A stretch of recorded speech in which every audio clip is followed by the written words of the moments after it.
America ಅಧ್ಯಕ್ಷ Donald Trump ಆರ್ಥಿಕ ನೀತಿ ಭಾರತದಲ್ಲಿ ಸಾಕಷ್ಟು ಬದಲಾವಣೆಗಳಿಗೆ ಸಾಕ್ಷಿಯಾಗ್ತಾ ಇದೆ. ಹೌದು, ಭಾರತ, ಚೀನಾ ಮತ್ತು ರಷ್ಯಾ ನಡುವೆ ವ್ಯಾಪಾರ ಸಂಬಂಧಗಳು ಇತ್ತೀಚಿನ ಕೆಲವು ವಾರಗಳಿಂದ ಬಲಗೊಳ್ತಾ ಇದೆ. ಅದಕ್ಕೆ ಸಾಕಷ್ಟು ರಾಜತಾಂತ್ರಿಕ ಕಾರಣಗಳಿವೆ.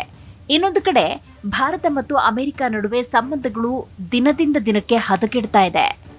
ಭಾರತ ಮತ್ತು ರಷ್ಯಾ ನಡುವೆ ಸಂಬಂಧಗಳು ಬಲಗೊಳ್ತಿರುವುದಕ್ಕೂ ಅಮೆರಿಕದ ಜೊತೆಗೆ ಸಂಬಂಧ ಹದಗೆಡ್ತಿರುವುದಕ್ಕೂ ಸಾಕಷ್ಟು ವ್ಯತ್ಯಾಸಗಳಿವೆ. ರಷ್ಯಾ ಜೊತೆಗೆ ತೈಲ ಖರೀದಿಸ್ತಾ ಇರುವುದಕ್ಕೆ ಡೊನಾಲ್ಡ್ ಟ್ರಂಪ್ ಭಾರತದ ಮೇಲೆ ಹೆಚ್ಚುವರಿ ಸುಂಕ ಹಾಕಿದ್ದಾರೆ. ಇದು ಭಾರತ ದೇಶದ ಆರ್ಥಿಕತೆಗೂ ಮತ್ತು ಜಾಗತಿಕ ಮಟ್ಟದ ರಾಜಕೀಯಕ್ಕೂ ಬಹಳ ಅಪಾಯಕಾರಿ ಮತ್ತು ಇದೊಂದು ಆತಂಕಕಾರಿ ಬೆಳವಣಿಗೆ. ಜಗತ್ತಿನ ಅತಿ ದೊಡ್ಡ ಎರಡು ಪ್ರಜಾಪ್ರಭುತ್ವ ರಾಷ್ಟ್ರಗಳ ನಡುವಿನ ರಾಜತಾಂತ್ರಿಕ ಬಿರುಕು ಜಾಗತಿಕ ಮಟ್ಟದಲ್ಲಿ ಶಾಂತಿ ಕದಡೋದಕ್ಕೆ ಕಾರಣವಾಗಬಹುದು. ಭಾರತ ಪಾಕಿಸ್ತಾನ ಸಂಘರ್ಷಗಳು, ಕಾಶ್ಮೀರದಲ್ಲಿನ ಉಗ್ರರ ದಾಳಿಗಳು, ಇವುಗಳ ಸಂದರ್ಭದಲ್ಲಿ ಅಮೆರಿಕದ ನಿಲುವು ಸ್ಪಷ್ಟತೆಯ ಕೊರತೆಯಿಂದ ಕೂಡಿತ್ತು ಅನ್ನೋದು ವಿಶ್ವಕ್ಕೆ ಗೊತ್ತಿರೋ ವಿಚಾರ. ಇದರ ಜೊತೆಗೆ ಉಭಯ ದೇಶಗಳ ಪ್ರತಿನಿಧಿಗಳು ನೀಡಿದ ತೂಕವಿಲ್ಲದ ಹೇಳಿಕೆಗಳು ದೀರ್ಘಕಾಲೀನ ನಂಬಿಕೆಗೆ ಗಂಭೀರವಾದ ಧಕ್ಕೆಯನ್ನ ಉಂಟು ಮಾಡುವಂಥದ್ದು. ಭಾರತ ಮತ್ತು ಅಮೆರಿಕ ನಡುವಿನ ಸಂಬಂಧಗಳು ಹಳ್ಳಿ ತಪ್ಪುವುದಕ್ಕೆ ಆರಂಭವಾಗಿದ್ದೇ ಇಲ್ಲಿಂದ. ತಮ್ಮ ರಾಷ್ಟ್ರಗಳನ್ನು ಜಾಗತಿಕ ಆರ್ಥಿಕ ಶಕ್ತಿಯನ್ನಾಗಿಸುವ ನಿಟ್ಟಿನಲ್ಲಿ ಎರಡು ರಾಷ್ಟ್ರಗಳು ಒಬ್ಬರನ್ನೊಬ್ಬರನ್ನ ಪರಸ್ಪರ ಒಂದಲ್ಲ ಒಂದು ರೀತಿಯಲ್ಲಿ ಅವಲಂಬಿತವಾಗಿದೆ. ಹೀಗಿರುವಾಗ ಎರಡು ರಾಷ್ಟ್ರಗಳು ವೈಮನಸ್ಸಿನ ವಾತಾವರಣದಲ್ಲಿ ವ್ಯಾಪಾರ ಮುಂದುವರಿಸುವುದು ಅಷ್ಟು ಸುಲಭವಲ್ಲ. ಈಗ ನಡೀತಾ ಇರುವುದು ಅದೇ. ಭಾರತದ ಆರ್ಥಿಕತೆಯ ಹಲವು ಕ್ಷೇತ್ರಗಳಲ್ಲಿ ಮುಂಚೂಣಿಯಲ್ಲಿ ಬರುವುದು ಐಟಿ, ಸೇವಾ ವಲಯ, ಪ್ರವಾಸೋದ್ಯಮ, ಹೋಟೆಲ್ ಉದ್ಯಮ. ಈ ಪೈಕಿ ಹಲವು ಕ್ಷೇತ್ರಗಳು ಅಮೆರಿಕದ ಹೂಡಿಕೆ ಮತ್ತು ಮಾರುಕಟ್ಟೆಯ ಮೇಲೆ ಅವಲಂಬಿತವಾಗಿದೆ. ಉದ್ಯೋಗ ಸೃಷ್ಟಿ, ತಂತ್ರಜ್ಞಾನ, ಜಾಗತಿಕ ಮಾರುಕಟ್ಟೆಯ ಪ್ರವೇಶದಲ್ಲಿ ಅಮೆರಿಕದ ಪಾತ್ರ ಬಹಳ ಮುಖ್ಯ. ಹೀಗಾಗಿ ದ್ವಿಪಕ್ಷೀಯ ಸಂಬಂಧಗಳ ಹದಗೆಟ್ಟ ಪರಿಸ್ಥಿತಿಯಲ್ಲಿ ಮೊದಲ ಹೊಡೆತ ಬೆಳೀತಾ ಇರುವ ಈ ವಲಯಗಳ ಮೇಲೆ ನೇರವಾಗಿ ಆಗತ್ತೆ. ಇನ್ನೊಂದು ಕಡೆ ಚೀನಾ ಮತ್ತು ರಷ್ಯಾ ಜೊತೆಗೆ ಭಾರತವು ತನ್ನ ವ್ಯಾಪಾರದ ನೆಟ್ವರ್ಕ್ ವಿಸ್ತರಿಸ್ತಾ ಇದ್ರೂ ಅಮೆರಿಕ ಜೊತೆಗಿನ ಹಳೆಯ ಬಾಂಧವ್ಯವನ್ನ ಸಂಪೂರ್ಣವಾಗಿ ಬದಿಗಿಡೋದಕ್ಕೆ ಸಾಧ್ಯವೇ ಅನ್ನೋದು ಆರ್ಥಿಕ ಪಂಡಿತರ ಅಭಿಪ್ರಾಯ. ಮುಂದಿನ ದಿನಗಳಲ್ಲಿ ಈ ಅಂತರ ಇನ್ನೂ ಗಾಢವಾದರೆ ಭಾರತದ ಹೊಸ ಉದ್ಯಮಗಳು ಚೇತರಿಸಿಕೊಳ್ಳುವ ಆರ್ಥಿಕತೆ, ಜಾಗತಿಕ ಸೇವಾ ಮಾರುಕಟ್ಟೆಯಲ್ಲಿನ ಹಿಡಿತಗಳ ಮೇಲೆ ಗಂಭೀರ ಅಪಾಯ ಎದುರಾಗುವ ಸಾಧ್ಯತೆ ಹೆಚ್ಚು ಅಂತ ಹೇಳಲಾಗುತ್ತೆ. ರಾಷ್ಟ್ರೀಯ ಹಿತಾಸಕ್ತಿಯ ಹಿನ್ನೆಲೆಯಲ್ಲಿ ರಷ್ಯಾದಿಂದ ಭಾರತ ತೈಲ ಖರೀದಿಸ್ತಾ ಇರುವುದು ಭಾರತೀಯರ ಪಾಲಿಗೆ ಸರಿಯಾದ ನಿರ್ಧಾರವೇ ಆಗಿದೆ.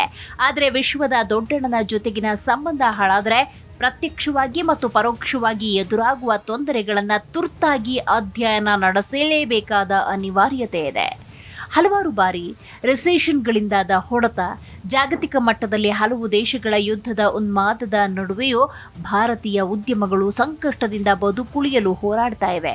ಇಂತಹ ಸಂದರ್ಭದಲ್ಲಿ ಶಾಂತಿಯುತ ಭಾರತ ತನ್ನ ಸ್ವತಂತ್ರದ ನಿಲುವನ್ನು ಕಾಯ್ದುಕೊಂಡು ಅಮೆರಿಕ ಜೊತೆಗಿನ ಸಂಬಂಧವನ್ನ ಪುನಃ ಬಲಪಡಿಸುವ ಮಾರ್ಗವನ್ನ ಹುಡುಕೋದು ಕಾಲದ ಅವಶ್ಯಕತೆಯಾಗಿದೆ. ಬಿರುಕು ಮೂಡುವ ಮೊದಲು ಸೇತುವೆ ಕಟ್ಟುವುದು ಸುಲಭ ಅಂತಾರೆ. ಒಡೆದ ಬಾಂಧವ್ಯವನ್ನ ಮರುಕಟ್ಟಿ ಬಲಪಡಿಸುವುದು ಅತ್ಯಂತ ಕಷ್ಟಕರವೂ ಆಗಿದೆ. ಹೌದು, ರಷ್ಯಾದಿಂದ ತೈಲ ಖರೀದಿಸುವ ವಿಚಾರವಾಗಿ ಅಮೆರಿಕದ ಬೆದರಿಕೆಗೆ ಭಾರತ ಮಣಿಯದ ಕಾರಣ ಹೆಚ್ಚುವರಿಯಾಗಿ 50% ಸುಂಕ ವಿಧಿಸುವುದಾಗಿ ಅಮೆರಿಕ ಅಧ್ಯಕ್ಷ ಡೊನಾಲ್ಡ್ ಟ್ರಂಪ್ ಘೋಷಿಸಿದ್ರು. ಆಗಸ್ಟ್ 27ರಿಂದ ಜಾರಿಗೂ ತಂದ್ರು. ಇದರ ನಂತರದ ಬೆಳವಣಿಗೆಯಾಗಿ ಅಮೆರಿಕ ಅಧ್ಯಕ್ಷ ಟ್ರಂಪ್ ಮಾಡಿದ 4 ಫೋನ್ ಕರೆಗಳಿಗೆ ಪ್ರತಿಕ್ರಿಯಿಸುವುದಕ್ಕೆ ಪ್ರಧಾನಮಂತ್ರಿ ನರೇಂದ್ರ ಮೋದಿ ನಿರಾಕರಿಸಿದ್ದಾರೆ ಎನ್ನುವಂತ ಸುದ್ದಿ ಇದೆ. ಟ್ರಂಪ್ ಫೋನ್ ಕರೆಗಳನ್ನು ಮೋದಿ ನಿರಾಕರಿಸಿದ್ದೇ ಆದರೆ ಆ ನಡೆ ಸರಿಯಾಗಿದೆ ಅಂತ ಹೇಳಲಾಗ್ತಾ ಇದೆ. ಇದು ಭಾರತ ತಳೆಯಬೇಕಾದ ದಿಟ್ಟ ನಿಲುವು. ಈ ಸಂದರ್ಭದಲ್ಲಾದರೂ ದೇಶದ ಪ್ರಧಾನಿ ನರೇಂದ್ರ ಮೋದಿಗೆ ಬುದ್ಧಿ ಬಂತಲ್ಲ ಅಂತ ಹಲವರು ವಿಶ್ಲೇಷಿಸ್ತಾ ಇದ್ದಾರೆ. ಯಾಕಂದ್ರೆ ಕಳೆದ 11 ವರ್ಷಗಳ ನರೇಂದ್ರ ಮೋದಿ ನಡೆನುಡಿಯಲ್ಲಿ ಅಮೆರಿಕ ಅಂದ್ರೆ ಶ್ರೇಷ್ಠ ಅನ್ನೋ ಭಾವನೆ ಇತ್ತು. ಅದು ಅವರ ಬುದ್ಧಿವಂತಿಕೆಯನ್ನು ಬಯಲು ಮಾಡಿತ್ತು. ಅದರಲ್ಲೂ ರಾಜಕಾರಣಿಯಲ್ಲದ ಅಪ್ಪಟ ವ್ಯಾಪಾರಿ ಟ್ರಂಪ್ ಗೆಳೆತನಕ್ಕಾಗಿ ಮೋದಿ ಹಾತುರಿತಾ ಇದ್ದದ್ದನ್ನು ನೋಡಬಹುದು. ಆ ಡೊನಾಲ್ಡ್ ಟ್ರಂಪ್ ಮುಂದೆ ಓಲೈಸಿ ನಿಲ್ತಾ ಇದ್ರು. ಆತ ಹೇಳಿದ್ದನ್ನೆಲ್ಲ ಕೇಳ್ತಾ ಇದ್ರು, ಮಾಡ್ತಾ ಇದ್ರು ಅನ್ನೋ ಮಾತಿದೆ. ಆ ಗುಲಾಮಗಿರಿ ನರೇಂದ್ರ ಮೋದಿಗೆ ಮಾತ್ರ ಸೀಮಿತವಾಗಿದ್ರೆ ಇದೆಲ್ಲವನ್ನ ಸಹಿಸಬಹುದಿತ್ತು. ಆದರೆ ಅದು ಭಾರತ ದೇಶ ಅಮೆರಿಕ ಮುಂದೆ ಮಂಡಿಯೂರಿದೆ ಎಂಬುದನ್ನ ಜಗತ್ತಿಗೆ ಸಾರಿ ಹೇಳಿದ ರೀತಿ ಇತ್ತು. ನರೇಂದ್ರ ಮೋದಿ ಒಬ್ಬ ವ್ಯಕ್ತಿಯಾಗಿ ಟ್ರಂಪ್ ಅವರನ್ನ ಅಪ್ಪಿಕೊಂಡ್ರೆ ಅಡ್ಡಿ ಇಲ್ಲ. ಆದರೆ ಮೋದಿ ಒಬ್ಬ ವ್ಯಕ್ತಿಯಲ್ಲ, ಅಂತಾರಾಷ್ಟ್ರೀಯ ಮಟ್ಟದಲ್ಲಿ ಭಾರತವನ್ನ ಪ್ರತಿನಿಧಿಸುವ ನಾಯಕ. ಭಾರತ ಕೂಡ ಒಂದು ರಾಷ್ಟ್ರ. ಭಾರತೀಯರಿಗೂ ಸ್ವಾಭಿಮಾನ ಇದೆ ಅನ್ನೋದನ್ನ ಅರಿಯಬೇಕು. ಅಷ್ಟಕ್ಕೂ ಅಮೆರಿಕ ಜಗತ್ತಿನ ನಂಬರ್ 1 ದೇಶವೇ ಅಂತ ನೋಡೋದಾದ್ರೆ ಸಣ್ಣ ಪುಟ್ಟ ದೇಶಗಳಿಗೆ ದೊಡ್ಡಣ್ಣನೆ. ಒಬಾಮಾ ಬೈಡನ್ ಕಾಲದಲ್ಲಿ ಕೊಂಚ ಮಟ್ಟಿಗಾದರೂ ಮಾನ ಮರ್ಯಾದೆಯಿಂದ ಅಮೆರಿಕ ವರ್ತಿಸ್ತಾ ಇತ್ತು, ಆರ್ಥಿಕವಾಗಿ ಸುಸ್ಥಿತಿಯಲ್ಲಿತ್ತು. ಆದರೆ ಡೊನಾಲ್ಡ್ ಟ್ರಂಪ್ ಆಡಳಿತದಲ್ಲಿ ಸಂಪೂರ್ಣವಾಗಿ ಅರಾಜಕತೆ ಹೆಚ್ಚಾಗಿದೆ. ನಿರುದ್ಯೋಗ ತಾಂಡವಾಡ್ತಾ ಇದೆ. ವಲಸೆಯ ಸಮಸ್ಯೆ ಬೇರೆ ರೂಪವನ್ನೇ ಪಡೆದುಕೊಂಡಿದೆ. ಡಾಲರ್ ಕುಸಿತ ಕಂಡಿದೆ. ಆರ್ಥಿಕ ಸ್ಥಿತಿ ಅಲ್ಲೋಲ ಕಲ್ಲೋಲವಾಗಿದೆ. ರಿಸೆಷನ್ ಅನ್ನೋ ಸುನಾಮಿ ಮತ್ತೆ ಅಪ್ಪಳಿಸುವ ಅಪಾಯ ಇದೆ. ದೇಶ ದಿವಾಳಿ ಅಂದ್ರೂ ಆಶ್ಚರ್ಯ ಇಲ್ಲ. ಅಮೆರಿಕದ ಬಂಡವಾಳವೇ ಹೀಗಿರುವಾಗ ಡೊನಾಲ್ಡ್ ಟ್ರಂಪ್ನ ಆರ್ಥಿಕ ನೀತಿ, ಅತಿಯಾದ ಸುಂಕಕ್ಕೆ ಭಾರತ ಈಗ ಸರಿಯಾದ ಉತ್ತರವನ್ನ ಕೊಡಲೇಬೇಕಾಗಿದೆ. ಭಾರತ ನಿಜವಾಗ್ಲೂ ತನ್ನ ಸಾಮರ್ಥ್ಯ ತೋರಲು ಇದು ಸಕಾಲ ಅಂತ ಹೇಳಿದರೆ ತಪ್ಪಾಗೋದಿಲ್ಲ. ಪುಟ್ಟ ಬ್ರೆಜಿಲ್ ದೇಶ ಅಮೆರಿಕಕ್ಕೆ ಪ್ರತಿರೋಧ ಒಡ್ಡಿದ ಹಾಗೆ ಸೆಡ್ಡು ಹೊಡೆದು ನಿಂತಂತೆ ಭಾರತ ಎದೆ ಸೆಟ್ಟಿಸಿ ನಿಲ್ಲಬೇಕು.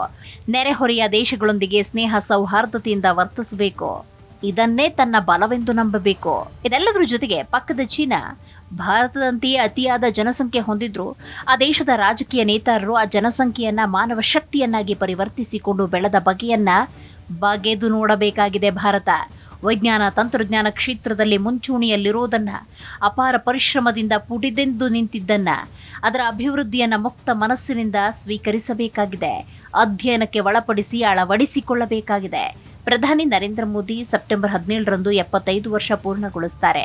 11 ವರ್ಷಗಳ ಕಾಲ ನಿರಂತರವಾಗಿ ಅಧಿಕಾರದಲ್ಲಿದ್ದವರು, ಅಪಾರ ಅನುಭವ ಹೊಂದಿದ್ದಾರೆ. ಈಗಲಾದರೂ ಭಾರತದ ಕನಸಿನಂತೆ ವಿಶ್ವಗುರು ಮಾಡುವತ್ತ ಮನಸ್ಸು ಮಾಡಬೇಕಿದೆ. ಆ ನಿಟ್ಟಿನಲ್ಲಿ ಭಾರತದ ಸಮಸ್ಯೆಯಾದ ಜನಸಂಖ್ಯೆಯನ್ನ ಪರಿಹಾರವನ್ನಾಗಿ ಪರಿವರ್ತಿಸಿಕೊಳ್ಳುವತ್ತ ಗಮನ ಹರಿಸಬೇಕು. ಯುವ ಜನತೆಯ ಕೌಶಲ್ಯವನ್ನ ಹೊರತೆಗೆದು ಅವರ ಕೈಗೆ ಕೆಲಸ ಕೊಟ್ಟು ಆರ್ಥಿಕ ಚಲನಶೀಲತೆಗೆ ವೇಗ ತರಬೇಕು. ಮೇಕ್ ಇನ್ ಇಂಡಿಯಾಕ್ಕೆ ಬಲ ತುಂಬಬೇಕು. ದೇಶವನ್ನ ಅಭಿವೃದ್ಧಿ ಪಥದತ್ತ ಕೊಂಡೊಯ್ಯಬೇಕು. ಆ ಮೂಲಕ ಬಹುತ್ವ ಭಾರತದ ಬೆರುಗನ್ನ ಪ್ರಪಂಚದ ಎದುರು ಬಿಚ್ಚಿಡಬೇಕು. ದೇಶದ ಯುವ ಜನತೆಯನ್ನ ದೇವರು ಧರ್ಮ ಅನ್ನೋ ಅಮಲಿನಿಂದ ಹೊರತರಬೇಕು. ದೇಶವನ್ನ ಅಭಿವೃದ್ಧಿಯತ್ತ ಕೊಂಡೊಯ್ಯೋದು ಹೇಗೆ ಅಂತ ಚಿಂತಿಸಿ ಕಾರ್ಯೋನ್ಮುಖವಾಗಲೇಬೇಕಾಗಿದೆ. ಅಮೆರಿಕ ಸೇರಿದಂತೆ ಇತರ ದೇಶಗಳ ಸಣ್ಣ ಪುಟ್ಟ ಉಪಟಳಗಳಿಂದ ತಪ್ಪಿಸಿಕೊಳ್ಳಬೇಕು ಅನ್ನೋದಾದ್ರೆ ಭಾರತ ಬೆಳಗಲೇಬೇಕಾಗಿದೆ. ಭಾರತ ಅಭಿವೃದ್ಧಿ ಹೊಂದಲೇಬೇಕಾಗಿದೆ. ಭಾರತ ಕಾರ್ಯಪ್ರವೃತ್ತವಾಗಲೇಬೇಕಾಗಿದೆ. ಭಾರತ ಮಾನವ ಶಕ್ತಿಯನ್ನ ಬಳಸಿಕೊಳ್ಳಲೇಬೇಕಾಗಿದೆ.